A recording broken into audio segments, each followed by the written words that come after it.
What is up, you guys? This is All Day Day One on the PS4, and I'm going to be giving you an Omega set build video for Elektra. So let's go ahead and get started. So I am missing one piece, and but either way, I'm going to let you know what I'm using. I'm using Shards of Sidorak, one piece Shards of Sidorak, two pieces of Summer Focus, and yeah. So what I'm planning on doing is I was planning on getting at least 3 pieces of Summer's Focus because of the fact that you get reduced stamina cost of your channel powers by 25%. But if you have a lot of stamina, you're not going to necessarily have to worry about it at all.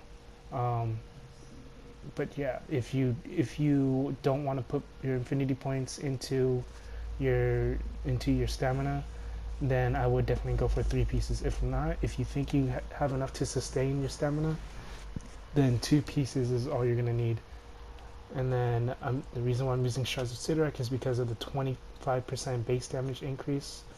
And then another piece is the Oath of the Destroyer. Each critical strike with melee powers builds stack of rage. When 50 rage stacks are reached, they are consumed to trigger Destroyer's Wrath, increasing your brutal strike chance by 100% for 5 seconds. And then the last piece I would use is Mark of War, because you're using a knife ability pretty much the whole time. And then the with Mark of War, what Mark of War does, by the way, is you have to get 20 stacks of just melee hits of your knife, sword, axe, etc., but you are using a knife, so you just need to get 20 stacks, 20 hits with those, and you're going to be getting it anyways pretty quick. And what that'll do is it'll give you 100% base damage increase and 100% deflect rating increase. Not deflect chance, deflect rating. And then the legendary I'm using is Savage Axe of Ares. You get 750 damage rating to melee powers, 1500 crit hit rating to movement powers, 2500 brutal damage rating, and 1500 brutal strike rating. You don't really need to worry about the rank 5. The rank 5 is not that great anyways. And then my medallion, I'm using Juggernaut Medallion. And for my catalyst, it's not too bad. I'm using Complete Relic of Asgard. If you think you need more resources, then by all means use Relic of Gibran. My artifacts, I do need to replace the Black Cat's Advanced Grappling Hook with a different artifact, but I think the Lizard's artifact. I'm pretty sure I've got the Lizard's. Let me check.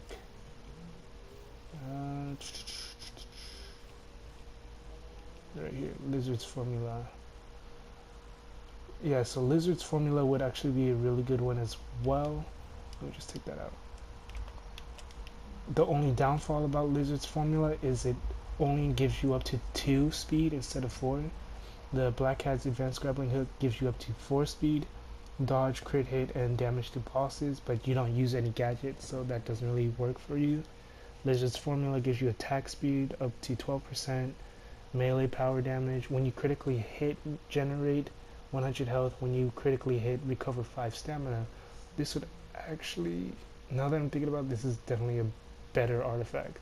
Yes, I would definitely use Lizard's formula over Black Cat's, even though you're missing another 8% base damage. The other perks are just so much better. So I'm gonna put that on here. And then Gem of the Cursed. And then Vulture's Wings. You get range damage, which you're not, you're using 1 ranged ability. You get 4 speed, 11, you get 20% movement speed. And then when you use movement power, gain 400 brutal strike rating for 10 seconds and a 10-second cooldown. So you're pretty much going to have that 400 brutal strike rating pretty consistently. And then I have a 4 fighting and 796 ring brutal strike. Now for my skills, I'm using Flow Like Water, which is her dash. Behind You, which is, this is a mark for death effect. It does damage to enemies that are marked, and if you're going against elites, non-boss enemies, so blue or yellow enemies, and they're marked, this will one-shot them. Shadow Strike, this is a nice AoE ability. Not Even the Stars, it's a signature. Blow Dart, this is your poison ranged ability. And then from the shadows, this is it's not necessarily a single target. It does a small AoE ability. It's small AoE, but generally this is going to be good for a single target. Cut a swath. This is your channeling ability, the one that you're going to pretty much consistently keep using. And then clear the air. This one is another, not a channeling ability, but it has auto brutes. So for the talents, I'm using quiet takedown. Behind you, blow dart and thrown blade do not break stealth. Base damage while enemies are not targeting you is increased by 10%. And then flying death. So I'm only using this because of the blow dart critical damage is increased by 50%. Falling leaf strike, it gives from the shadows turns into shadow strike. Oh no, and from the shadows and shadow strike apply marked to all enemies. From the shadows it does 10% crit chance. Shadow strike does a 10% crit chance as well. Arcs of Crimson, clear the air, second hit delivers a guaranteed critical hit, and its third hit delivers a guaranteed brutal strike. Reduces the cooldown of clear the air by 1 second whenever you hit with cut a swath. So that's a really good one. I was using Relentless Assassin before, but I mean, it's not bad because you can take out the yellow and blue guy enemies super fast, which I would definitely stick with if you need to do with trials. But just in general, like farming, I would definitely use Arcs of Crimson because the damage is just a lot better. And then Warriors of Chased, summoned ally, chased warrior, number summoned 2, duration 30 seconds, cooldown 30 seconds. Chased warrior stats 5589 to 8384, 300% of your max health, 70% damage reduction. And then for my synergies, I'm using Angela, Beast, Black Bolt, Black Panther, Daredevil, Elektra, Hawkeye, Nightcrawler, Psylocke, and War Machine. And then for my infinities, I put 6 points into fighting so I can get up to that +1 to all attributes.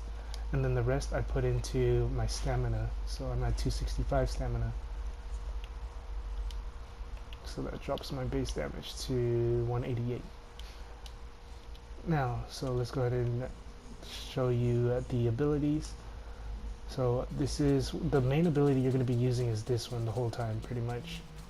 And then you can use all these other abilities so that way you're you can always keep up your what's it called, Summer's Focus, because anytime you use a cooldown ability you get 3% base damage to your channel abilities based off of how many abilities are on cooldown.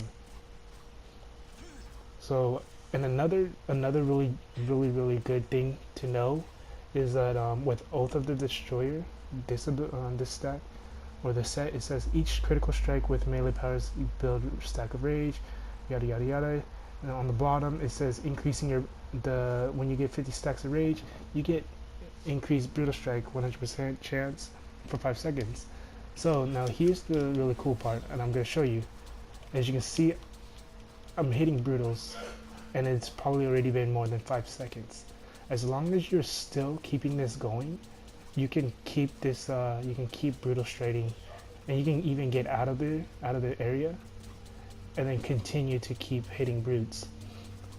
So this is pretty broken. I mean, obviously, like, her damage isn't that great anyways. Like, the most I'm seeing, the highest damage I've seen so far is like 24k. But I mean, it's not bad. It's a pretty cool thing to know. And then she's got her single target ability right there, AoE. This is the one that does clear the swath. I think that's what it's called. But yeah, that's pretty much it. Also, with the Oath of the Destroyer, it does affect your poison damage as well. So if you have Oath of the Destroyer active, let's see if I can get it to activate. And then you use your poison. All the poison damage, never mind. Oh yeah, no, I guess my Oath of the Destroyer ran out. But the poison damage is supposed to actually do auto brutes as well, which is pretty nice. So that's pretty much it with this video. If this helped you at all, go and leave a like, comment, subscribe. If you have any questions or concerns, let me know down in the comment section, or you can message me on Twitter at alldayanyday1. If you have any other, any other suggestions of anything, let me know. And yeah, that's pretty much it. So like I said, if this helps you out, go ahead and leave a like or subscribe. So this is All Day in the Day 1 on the PS4. Have a good day, good night, and peace.